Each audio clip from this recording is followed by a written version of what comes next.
warahmatullahi wabarakatuh. Alhamdulillahi rabbil alamin, wassalatu wassalam ala asyrafil anbiya'i wal mursalin wa ala alihi wa sahbihi ajma'in. Subhanaka la ilma lana illa ma 'allamtana innaka antal alimul hakim. La haula wa la quwwata illa billahil aliyyil azim. Rabbi shrah li sadri wa yassir li amri wahlul 'uqdatam min lisani yafqahu qawli. Allahumma iftah 'alaina bi futuhil 'arifin bik. Allahumma ij'alna minal ladzina yastami'una al-qawla fayattabi'una ahsana. Allahumma 'allimna mimma jahilna wa anfa'na bima 'allamtana wa zidna 'ilman nafi'an ya rabbal alamin. Qala Syekh Musannif rahimahullah ta'ala wa nafa'na bihi wa bi'ulumihi fid dharain amin. Yang versi Arabnya kita di muka surat 38.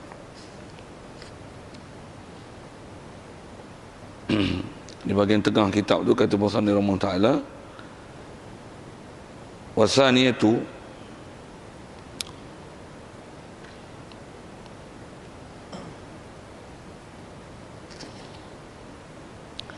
al-muqtu wal-bughdu min Allah Ta'ala. Qala Allah Ta'ala innahu la yuhibbul mustakbirin. Waruya. Hadirin sekalian, pertama sekali marilah kita rasakan syukur dan terima kasih kepada Allah Ta'ala. Pertama sekali syukur terima kasih kita kepada Allah Ta'ala adalah kita nikmat hidup yang masih diberi pada pagi ini, dan syukur kita hidup dalam keadaan Islam. Mak ayah kita Islam, Islamlah kita.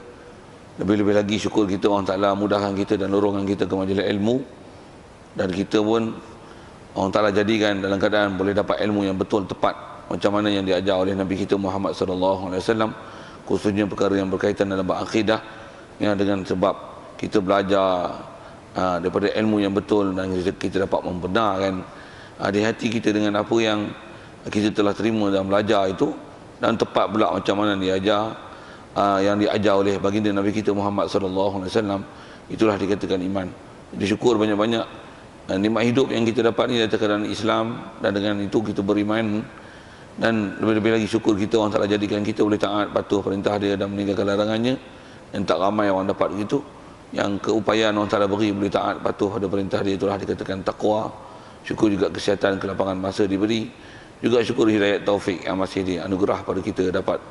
Dengan itu dapat kita hadir untuk salat subuh berjemaah pagi ini, dan dengan limpah kurnia itu juga dapat kita meluangkan masa untuk kita meneruskan bacaan kitab daripada kitab Minhajul Abidin ni, insya-Allah. Dan kita dalam masjid ni peluang mendapatkan iktikaf begitu besar. Cuma kalau tak niatkan secara khususnya keberadaan kita dalam masjid ni adalah semata-mata mencari ridha Allah atas nama iktikaf, tak dapat pahala. Jadi kalau tak niat lagi atas mengkhususkan niat itu, marilah kita niat sama-sama. Lafaz niatnya saja aku, kesengajaan kita berada dalam masjid ni adalah semata-mata untuk beriktikaf kerana Allah Ta'ala. Baik, kata Musannif rahimahullah ta'ala, wasaniyatu al-muqtu al-maqtu wal-bughdu min Allah Ta'ala. Qala Allah Ta'ala. Ya, hadirin sekalian, apa yang kita nak sambung ni kalau ikut masih lagi dalam bab membicarakan tentang bab takabur, yang sekali lalu kita dah bicara dari segi ta'rif, definisi dan beberapa perkara yang nak disebut oleh pengarang kitab ni, Imam Ghazali. Antaranya dia nak sebut ada 4 perkara yang tukut dia nak bagi peringatan kepada kita. 4 perkara yang tidak senarai ini boleh menjadi penyebab untuk menyahkan sifat takabur ni pada diri kita. Pasal disebut ni adalah berupa ancaman-ancaman yang datang daripada Quran. Begitu juga ada perkataan-perkataan ulama yang disebut, yang mudah-mudahan dengan kita faham definisi dan faham ancaman daripada Quran tentang bencana akibat atau bahana dengan sebab adanya sifat takabur ni, yang ni boleh menggegarkan hati kita untuk supaya kita boleh berwaspada daripada bersifat takabur. Dengan itu kita boleh buangkan sifat takabur ni. Kalau ada pun kita boleh kawal, kita boleh tahan. Kalau terlajak, kita taubat, kita rujuk balik pada Allah Ta'ala di atas keterlanjuran adanya sifat takabur ini. Baik, jadi kalau ikut ada 4 perkara yang nak disebut oleh Imam Ghazali. Kita dah baca satu yang itu, kita nak sambung ni lah yang kedua. Jadi antara akibat daripada takabur ni, kata dia adalah al-maqtu al-muqtu wal-bughdu min Allah Ta'ala. Antara akibat ada sifat takabur adalah adalah dapat murka dan juga kemarahan minallah Ta'ala. Bahasa terjemah macam tu. Cuma atas kaedah kita belajar berakidah, bila sebut kata Allah murka, Allah marah, kena faham huraian sikit ke berakidah. Walaupun kalau ikut asalnya kita nak bicara tentang ini adalah bahana sifat takabur, antaranya kemurkaan Allah, kemarahan Allah. Kena ambil syarahan sikit, murka dan marah. Macam mana juga kalau tak ambil, kalau kita lihat ke murka dan marah itu, macam mana kita selalu dengar Allah Ta'ala pemurah penyayang, misalnya sikit kalau sebut pemurah penyayang tu. Jadi kita sebelum ni telah agak lama tempoh panas dengan tak didatangi hujan. Semalam kita didatangi dan dihujani dengan rahmat. Sikit kalau tanya tu, adakah kita dihujani ni dengan sifat pemurah Allah ke dengan sifat penyayang Allah Ta'ala? Pandai tak jawab? Cik. Dengan pemurah, bukan dengan penyayang. Kalau ikut jawabnya dengan pemberian pemurah tu, beri hujan bukan dengan penyayang. Kenapa pula kata pemurah bukan penyayang? Bukan pasal dia sayang kita dia bagi hujan. Bagi huraian definisi penyayang dengan betul. Penyayang bukan dengan mana hati dan perasaan. Atas sebut ulama, sifat penyayang pada Allah Ta'ala Ar-Rahim itu ada sekali beberapa kali dah, rasanya saya dah ada sebut pernyataan di sini, dan kita belajar akidah pun memang atas prinsip ulama mensyarahkan dan memberikan format kepada kita untuk memahamkan. Kalau kita tak faham pun ini, jaga format dia, apa dia, jangan fahamkan ke Allah Ta'ala segala sifat kesempurnaan yang ada pada dia dengan mensyarahkan dengan makna hati dan perasaan. Pasal itu adalah sifat makhluk, laisa kamitsli syai'. Jadi sifat pemurah, sifat penyayang yang kita nak sebut ni adalah murka dan marah Allah Ta'ala. Jadi penyayang tu dengan mana dia beri anugerah, anugerah diberi berupa nikmat-nikmat yang bermanfaat di akhirat, yang diberi pula tak pada semua, hanya selected person yang dia beri. Pemberian macam tu adalah pemberian dengan penyayang. Jadi bukan sayang tu maksudnya Allah Ta'ala pun dia pun terkesan hati juga dengan keadaan yang ada pada kita. Kita lama kemarau, dia sayang kat kita, dia bagi hujan. Bukan maksud itu, kan? Syarah macam tu sesat tu dalam akidah. Pasal Allah Ta'ala bagi hujan bukan di atas terkesan hati dia, kesian dia tengok kita pasal lama tak hujan, dia pun bagi, bukan? Mengertikan kata Allah Ta'ala beri hujan di atas makna kesian dia, di atas kata terkesan hati dia tengok fenomena yang akibat dia tak hujan kita, tak berikan hujan kepada kita, maka kita pun bahasa gini sikit terhegeh-hegeh lah minta hujan dengan sebab kita minta berdoa, maka Allah Ta'ala pun beri. Tak, akidah bukan gitu. Nisbah berarti ni dia dah memang nak beri dengan limpah kurnia dia. Okey, macam mana pun atas sebut atau hujan tu, hujan adalah pemberian nikmat bukan atas nama Rahim tapi atas nama Rahman. Ya, pasal apa? Pasal Rahman adalah pemberian, yang nama pemurah tu pasal apa nama pemurah? Pasal dia adalah pemberian yang Allah Ta'ala beri tanpa mengira siapa taat, derhaka, lelaki, perempuan, Islam, kafir, semua kena belaka. Hujan bukan saja kena kat orang Islam, anjing gila pun kena. Boh pi bahasa anjing pula. Pasal apa? Pasal dia pemurah. Orang kafir pun dapat. Kalau ada kasih Ahmad lah kena hujan, kasih Ahmad dapat hujan tak? Dia pun kena hujan tak? Tapi dalam wad tak kena. Okey. Tapi maksudnya rahmat dengan sebab hujan itu hasil tak oleh dia? Hasil. Sedangkan tu gila punya orang, kalau ikut isi hukum keluar akidah Islam, dapat tak nikmat?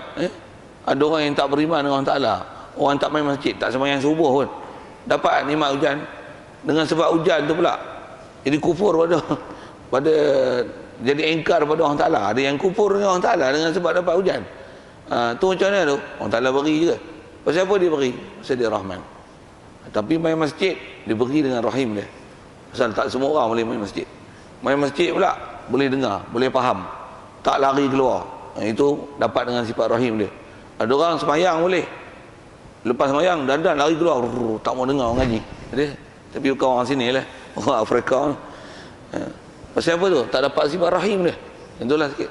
Jadi sifat rahim maksudnya dia ialah anugerah yang Allah Ta'ala beri kepada kita, yang anugerah pun dia tak beri pada semua, dan anugerah itu yang manfaat dia pandang besarnya manfaat itu adalah manfaat di akhirat. Pemberian macam itu adalah pemberian rahim. Kalau pemberian yang semata-mata kat dunia atau umum orang di dunia ni dapat, walaupun kadang-kadang dengan sebab pemberian tu tak bawa manfaat ke akhirat, itu pemberian dengan nama Ar-Rahman. Baik, sikit ke syarah sana. Tujuan ni nak cerita murka dan marah daripada Allah Ta'ala. Jangan faham Allah Ta'ala dia pun terkesan hati juga, dia pun naik berang, dia pun mengamuk. Dengan sebab marah dia mengamuk, dia kemarau kan, dia kemarau orang kita. Dengan sebab tu dia bagi puting beliung, dia bagi gempa bumi. Pasal apa? Dia pun naik angin juga tengok kita derhaka pada dia. Subhanallah. Syarah begitu salah bab akidah, bahkan sesat bab akidah. Pasal apa? Memahamkan kalau pandang dari sisi konteks, kata dia naik angin, dia pun tersentuh perasaan, dia pun terkesan dengan sebab perbuatan makhluk, adalah salah. Pasal antara salah itu pasal mengiktikadkan kita yang beri efek pada Allah Ta'ala, bukan Allah yang buat sesuatu ketentuan menentukan ke kita. Tak betul akidah tu. Salah. Jadi kalau pandang bahasa memang maknanya murka dan marah. Atas syarah ulama akidah Ahlussunnah wal Jamaah, maksud murka dan marah itulah perlu diambil huraian dan explanation yang betul. Apa huraian marah dan murka tu? Atau masyhur sebut lama, masuk murka dan marah adalah mensediakan siksa di akhirat. Mudah ya, simple ya dia punya makna tu. Murka dan marah tu maksudnya mensediakan siksaan di akhirat. Ataupun dengan bahasa lain, murka dan marah tu maksudnya dia menetapkan, kalau disebah ke malaikat, perintahkan malaikat dia mencatat perbuatan itu adalah dosa dan akibatnya ke neraka, ada siksaan di akhirat, susah di mahsyar.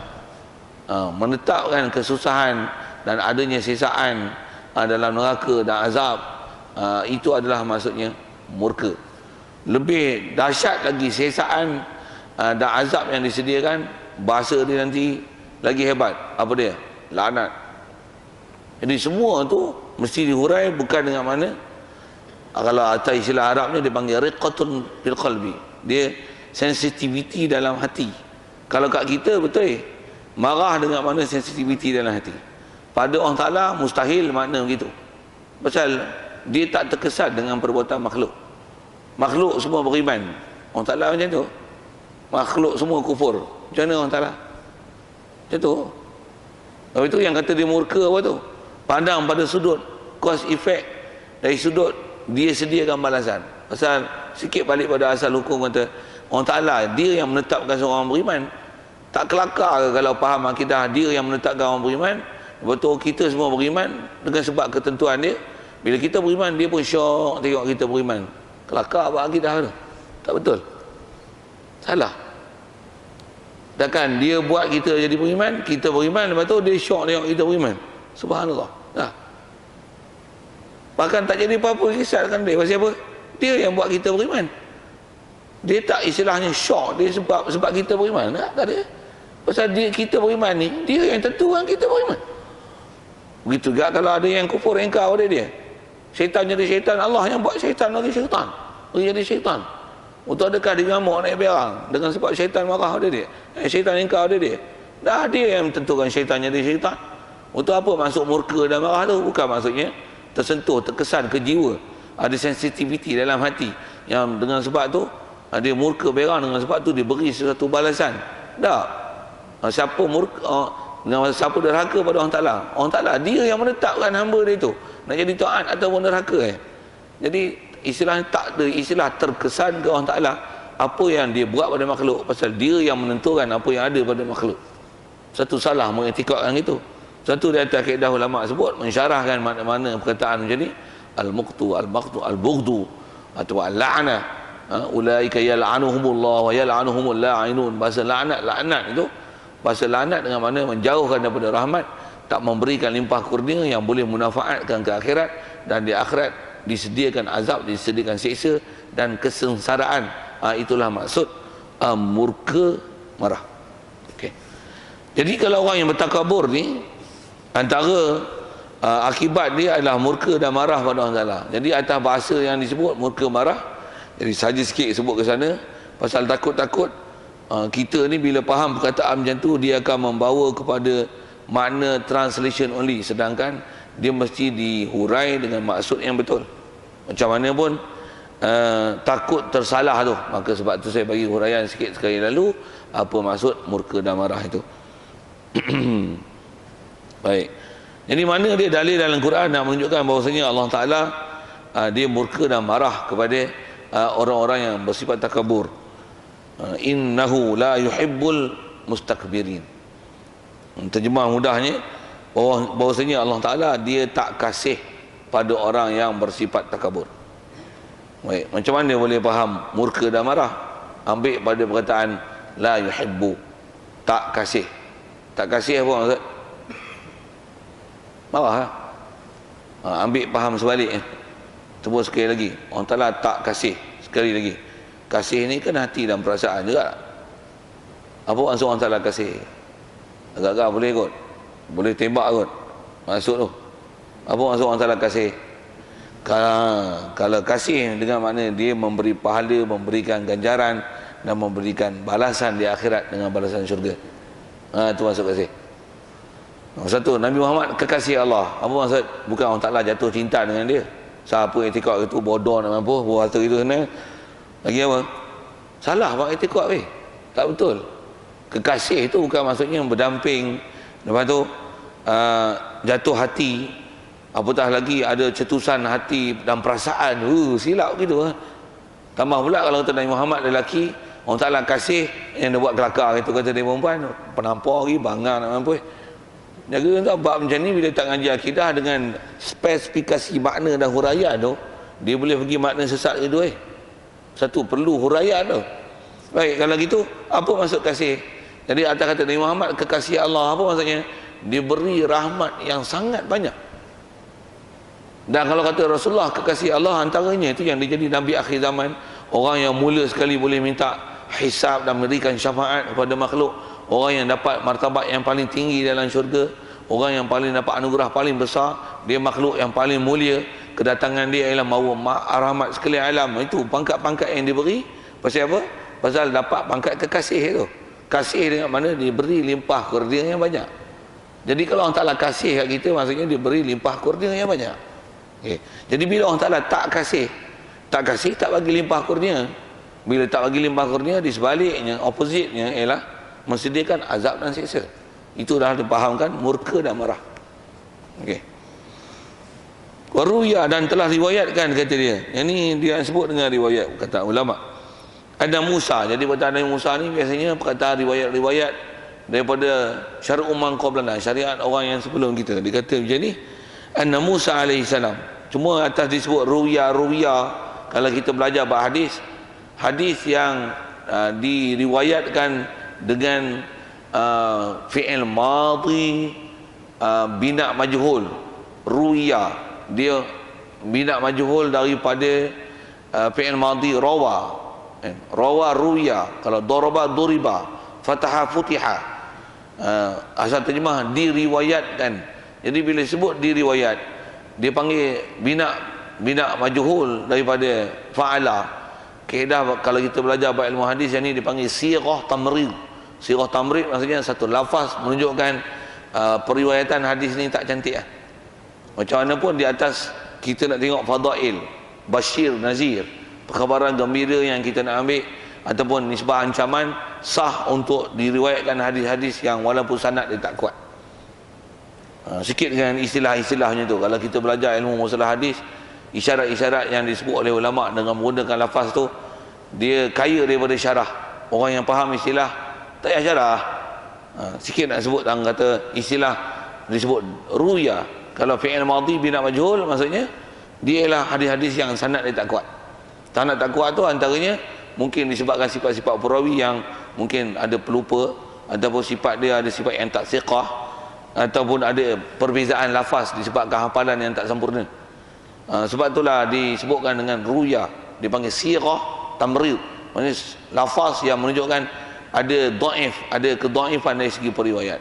Macam mana pun atas sebut ulama hadis dhaif, atas kata periwayat dia ada kecacatan sifat yang menyebabkan jatuhnya martabat hadis tersebut, tapi nisbah mafhum maksud daripada hadis tetap dia ialah sabda Nabi sallallahu alaihi wasallam tanpa khilaf. Setiap hadis dhaif maksudnya dia masih perkataan Nabi. Sikit perkataan tu. Masa nak sebut kat sikit bab tu.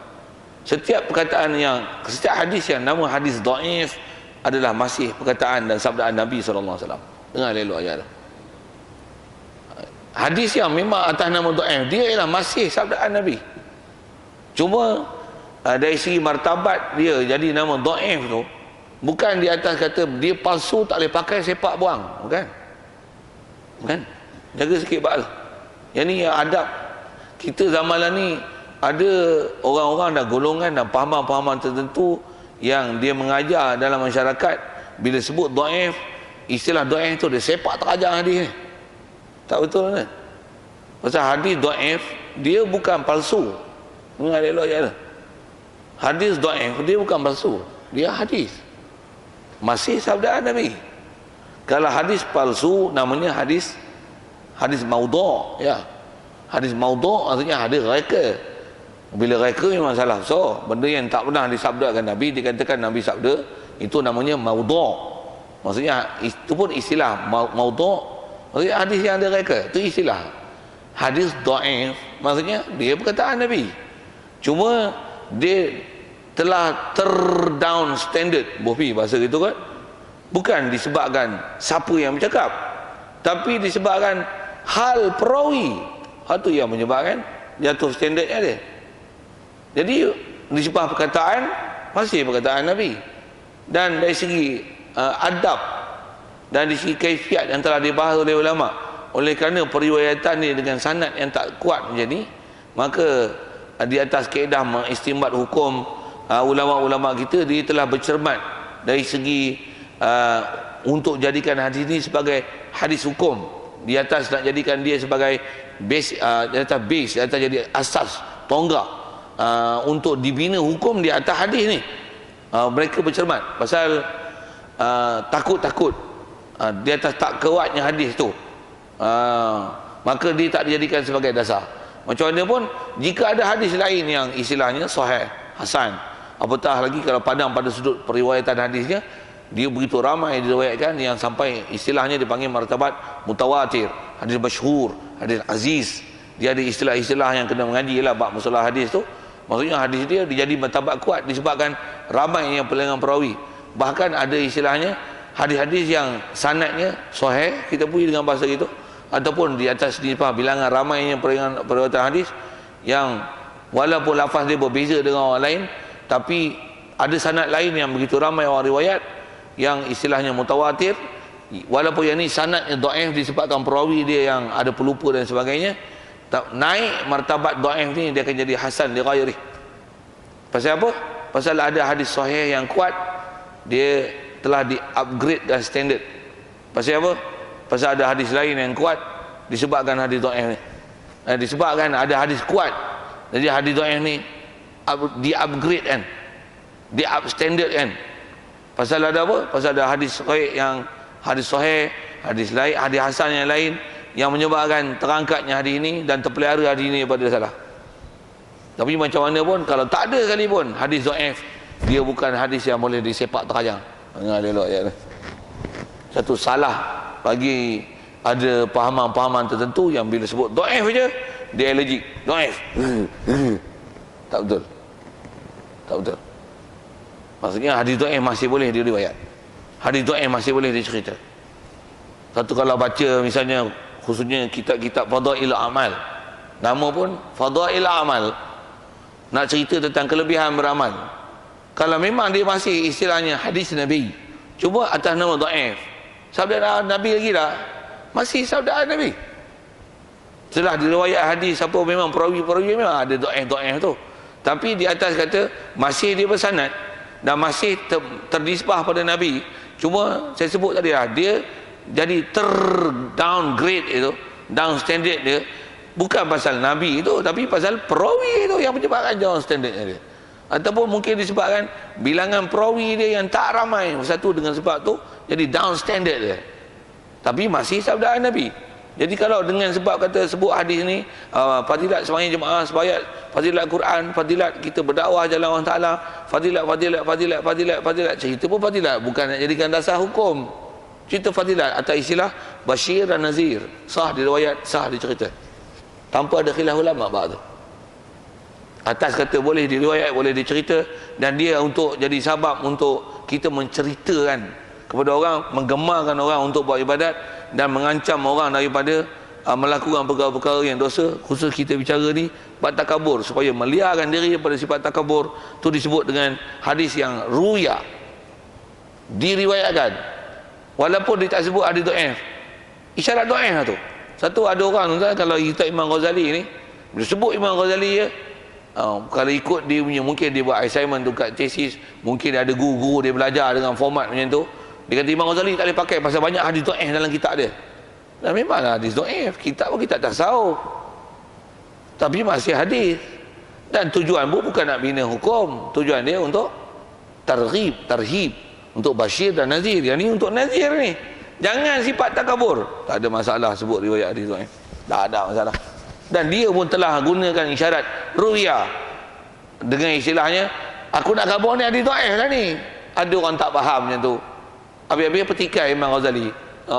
Ada manusia zaman lah ni, kebodohan dia dalam ilmu hadis sampai tak tu. Kita pula apa bodoh tak tu.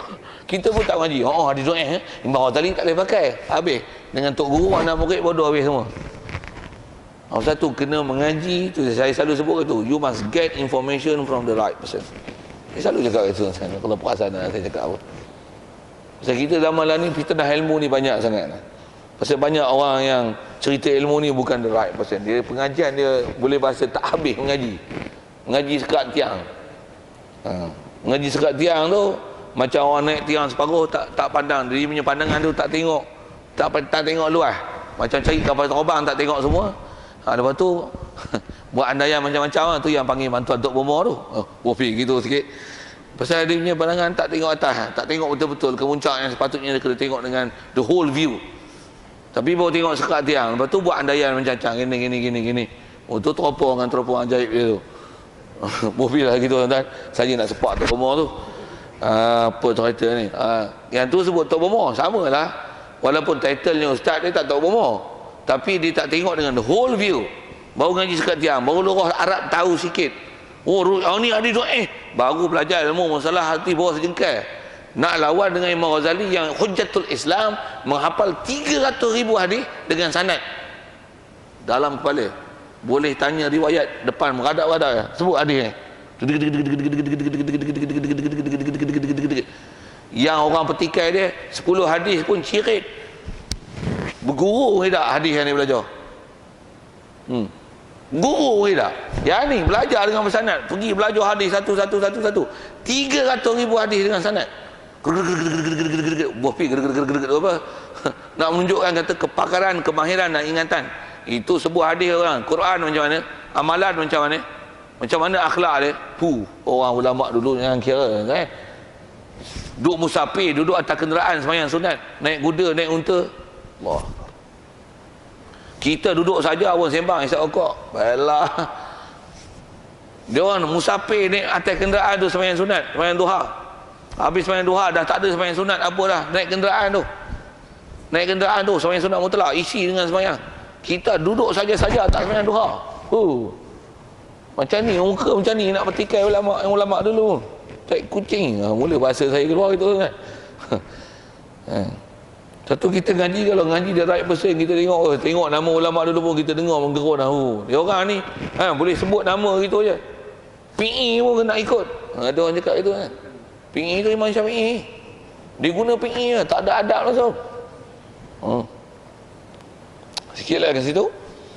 Baik, asal nak bicara tu tak disebut guna lafaz ruya.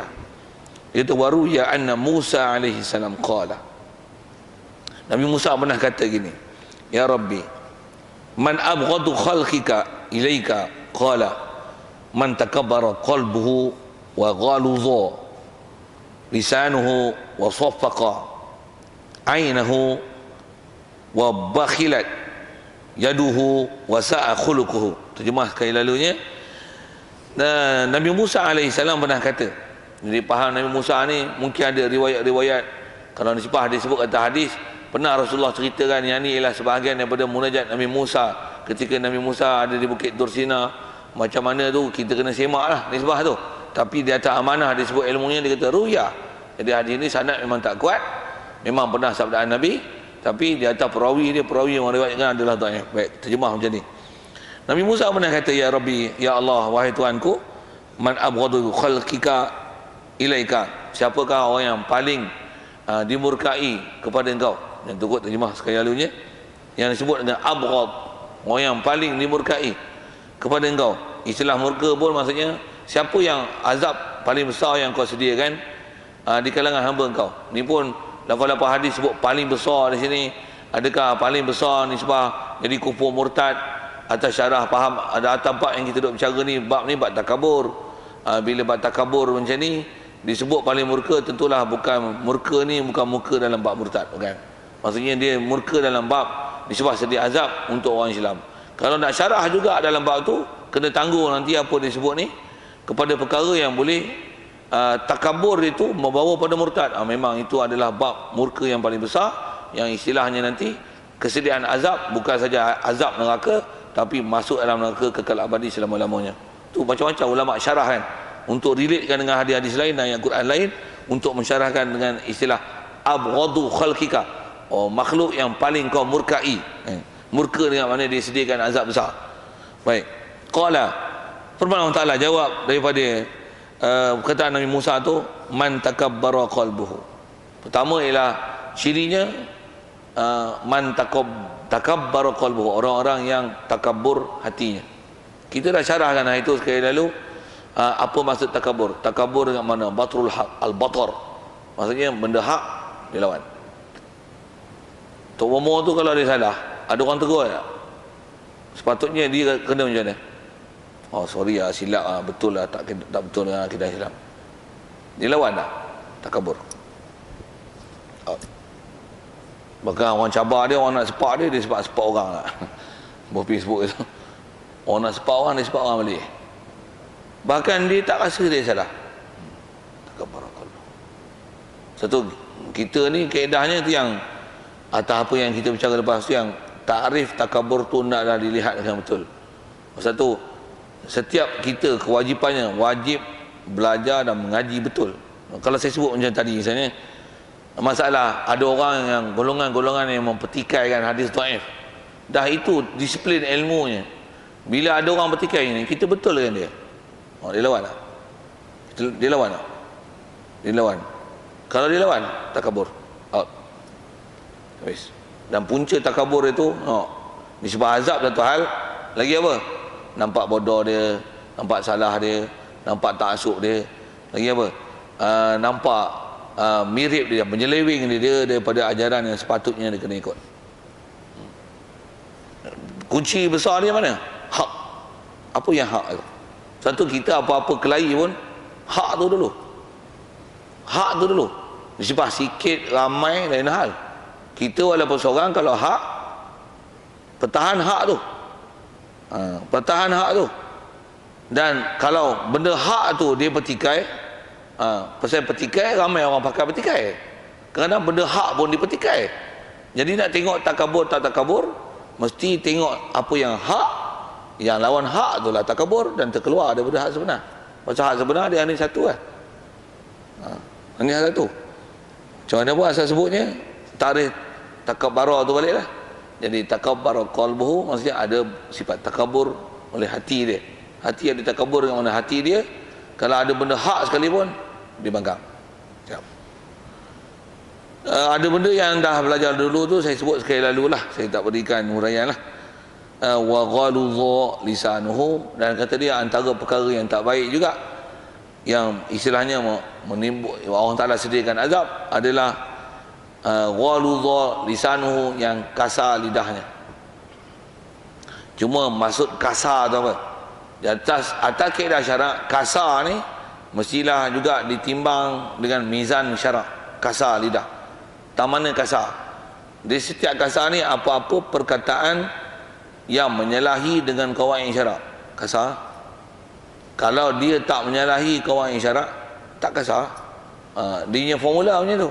Saya buat misal sekali lalu atas kata kasar tu, kita marah orang kasar. Melayu kata kasar. Ustaz yang kadang bila kata, apa ni tak mengaji nak jadi apa? Menatang lah baik. Kasar ni.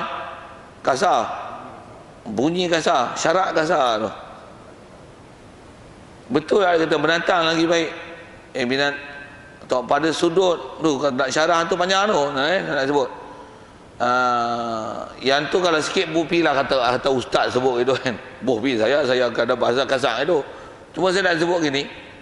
Ada orang dia tak cakap lah sekasar itu binatang lebih baik, ni nak jadi apa, macam tu lah bahasa itu kan. Cakap pula depan orang ramai, public dengar pula tu. Kadang-kadang tak mau jadi bodoh. Tu saya punya perkataan, selalu saya sebut itu. Tak kasar tu. Memang bahasa kasar. Baik. Cuma nak sebut kasar ni dia menyalahi syarak, baru panggil kasar. Okey, nak sebut gini. Ada artis dia tak cakap macam tu. Cakap lemah lembut je. Tuan-tuan, mari malam ni kita pergi konsert untuk menyaksikan persembahan yang begitu gila daripada saya dan rakan-rakan. Jadi sama-samalah kita berhibur malam ni untuk menghadiri show heboh di Ipoh. Betul adalah ustaz marah. Apa bapak ni buat hiburan gila, maksiat. Nak masuk neraka. Ustaz tu cakap macam tu. Artis ni bila kena marah tu, apalah ustaz ni duk marah-marah kat kita. Kita pun tak menang guna bahasa kasar kat dia. Kasar bagi cakap lembut-lembut sikit. Kita macam dah nak sebut tu. Dia cakap lembut-lembut tu, mari kita menghiburkan hati di majlis heboh malam ni. Kasar tu. Itulah kasar. Tu perkataan setan gila babi tu. Tapi orang faham dengan bahasa moral mengikut public figure, mengikut nilaian umum moral. Cakap macam ni kasar, cakap macam ni lembut. Kalau ikut syarak, hak marah benda yang hak tu, kita betul kan, walaupun guna ayat kasar, masih istilahnya mendapati kaedah syarak. Cuma yang tu teknikal, itu cakap. Yang ni walaupun lembut, tapi salah, tak betul dengan syarak, kasar. Misalnya Kasih Ahmad kata, kita ni datang kat dunia adalah disebabkan celakanya Nabi Adam makan buah khuldi. Kalau tidak, semua kita duduk dalam syurga dulu. Semelembut je dia cakap. Kepala otak itu celaka besar, murtad nak sebut itu. Itulah kasar. Nabi Muhammad dia tak ada janggut pasal tak ada pisau nasihat. Itulah kasar. Kita marah, hang cakap macam ni murtad. Orang kata kasar ustaz murtad tu. Itulah lembut. Ya. Satu Quran ada sebut, saya qulu sufaha, akan berkatalah orang bodoh. Quran kata apa? Ya Rasulullah, orang kafir duk ajak setahun kami beriman ikut hamba, setahun lagi orang Taala turun ayat Quran apa? Qul, kau Muhammad kau kata macam ni. Ayyuhal kafirun, wahai kafir. Tu lembut kan? Perintah Allah Taala, junjung perintah tu berpahala. Wahai kafir. Itu wahai non muslim, no. Wahai kafir oi. La a'budu ma ta'budun. Tu kena mengaji from the right person dan tengok definisi kasar tu. Satu tuan-tuan tak biasa ngaji dengan tok guru kasar. Kalau tuan-tuan ngaji tok guru kasar, tu kita tengok dia kasar, tapi sebenarnya dia sebut benda hak. Di situ dan tengok takabur tak takabur kita. Saya mengaji dengan tok guru, ada tok guru yang bahasanya cengeng Asalnya saya mengajar, kadang-kadang saya ada sebut nama-nama tok guru tu, antaranya almarhum tuan guru Haji Mak Saman Kati. Saya pernah berguru dengan dia secara formal selama sebulan, pernah mengaji Ramadan, bulan Ramadan dia pergi ngaji kat dia dekat madrasah dia depan kem Kemunting tu. Apa nak sebut tang kasar tu ayat dia, tuan-tuan, kalau tuan-tuan pernah berjumpa muamalah, pernah tengok dia mengajar, ayat dia power, dan ditegur tu pun bukanlah benda salah besar, tapi bila berkaitan dengan akhlak, salah dengan peraturan Islam, tengok dia tegur. Dan ayat dia memang disebut bahasa dia tu power kan. Saya masa ikut sekarang sebut tentang kasar, orang tak faham, orang kata kasar. Sebenarnya itulah menunjukkan kita ke jalan akhirat. Dan di sebab kita bicara takabur ni, di situ nak tengok takabur tak takabur kita. Kita boleh menilai tak apa yang hak, boleh tak kita terima yang hak, kita tak bangkang. Ataupun kita masih nak menegakkan pedang basah kita, awak tengok salah pun takkanlah cakap basah gitu. Kalau aku salah pun takkanlah cakap basah gitu. Kita masih nak tunjukkan kata kita betul. Walaupun kalau ikut kita salah tu, patutnya memang kena tegur tu. Walaupun kalau ikut memanglah nisbah teknikal sebut, memang Kak Firaun pun disuruh cakap dengan bahasa lembut. Nabi Musa dengan Nabi Harun jumpa Nabi Musa, faqula lahu qawlan layyinan, cakaplah dengan perkataan yang lembut wahai Musa dan Harun kepada Firaun ni. Dari sisi anjuran memang ada. Atas sebut ulama itu adalah teknikal bercakap. Macam mana pun kalau guna kasar macam mana, ada tempat memang disuruh kasar. Manusia tak sama, ada manusia ada guna perkataan perli. Tengok, ada perli Quran guna bahasa macam ni, basyiril munafiqin, berikanlah khabar gembira pada puak munafik, berilah khabar gembira pada orang kafir bahwasanya azab pedih kat dia. Ada guna bahasa sendiri tu. Kadang-kadang tak guna bahasa lembut-lembut. Inna jahannama kanat mirsada. Guna bahasa taukid tu. Sungguhnya. Cuma baca terjemah dengan baca uslub Melayu tak ada apa-apa kan. Sesungguhnya azab neraka itu adalah pasti akan dapat dilihat dan dapat dirasa oleh orang yang engkar. Slow Kalau tengok usul Quran tu, inna jahannama wal asr innal insana lafi khusr. Sumpah weh, mana ada orang sumpah wallahi billahi tallahi. Mana ada orang sumpah itu weh. Sumpah pula dan sumpah cerita ni. Wadduha. Cuma nak baca keras itu punya pasal kan. Itu usul baca.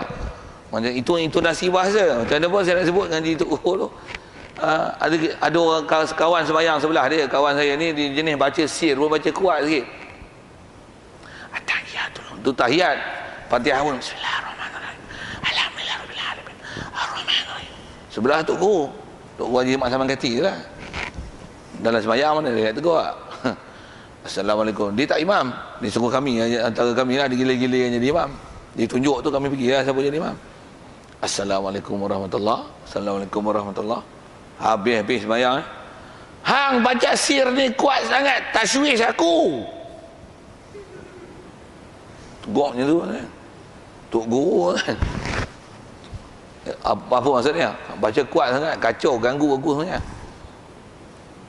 Tegur dekat tu lah, bukan bersifat dalam hati lah. Tujuan dia nak pergi betul, hang buat tu salah. Kalau cakap pasal nak kata manusia tak sama kan. Tu passion dia. Ada manusia kadang tegur pelan, kadang-kadang tak tegur langsung. Nak tegur kadang tak berani. Tegur tak tegur. Kawan tu duk baca silap tu. Dia tegur tu bukan saja orang yang ditegur tu manfaat. Semua kami manfaat. Nak sebut dalam dari manfaat tak manfaat satu hal.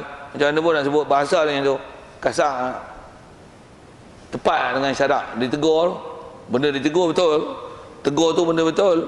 Cuma bahasa dia punya tune lah sikit lah. Kasar ke? Tepat dengan syarak pun salah. Biar je lah.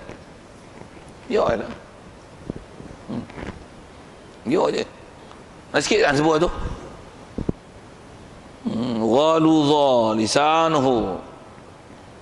Jadi yang kita nak lihat besar tak besar tu mesti diukur dengan kayu ukur syarak je. Buat misal satu lagi, nak sebut tentang kata di situ besar tak besar, dan hukum cakap tu adalah kasar, dan ada isyarat dalam Quran orang Ta'ala sebut dengan bahasanya murka itu, dan murka dengan makna dia beri seksa. Kabura maqtan indallahi an yaqulu ma la taf'alun. Sekali lalu terjemah Quran tu apa maksudnya? Besar sungguh kemurkaan Allah Ta'ala an yaqulu ma la taf'alun, siapa-siapa yang dicakap sesuatu sedangkan dia tak laksana. Kita marilah tuan-tuan kita berjemaah dapat pahala yang besar. Marilah tuan-tuan kita dapat pahala, kita meraih rahmat daripada Allah Ta'ala. Marilah kita balik pada hukum syariat Islam. Balik-balik rupanya dia tak kira jemaah. Rupanya masuk TV 9, masuk kamera, pakai jubah, sorban, Oh, masuk yang TV macam ada ulama. Keluar tengok makrok mana ni. Tu ustaz ni kah? Masya-Allah. Kabura maqtan indallahi an taqulu ma la taf'alun. Masa besar sungguh kemurkaan Allah Taala. Hang duk kata, duk suruh orang buat baik, hang pun tak buat ini. Nak sebut, dia cakap dengan lembut tuan, marilah kita. Tu kau kasar cakap tu. Pasal apa kasar? Hang cakap lain, cakap tak ada serupa bikinnya. Pakai India tu sana. Cakap tak ada serupa bikinnya. Kasar. Tak menepati kawan isyarat. Murka Allah. Siap. Murka dengan mana? Ada azab, ada ancaman itu. Cakap tak ada serupa bikin. Ajak orang baik, lu pun tak ada bikin baik. Atamuruna an-nasa bil birri wa tansawna anfusakum. Adakah kamu ajak manusia buat baik, engkau pun lupa diri engkau sendiri. Itu apa tu? Istilah kasar tu pasal cakap tak ada serupa bikin. Kasar.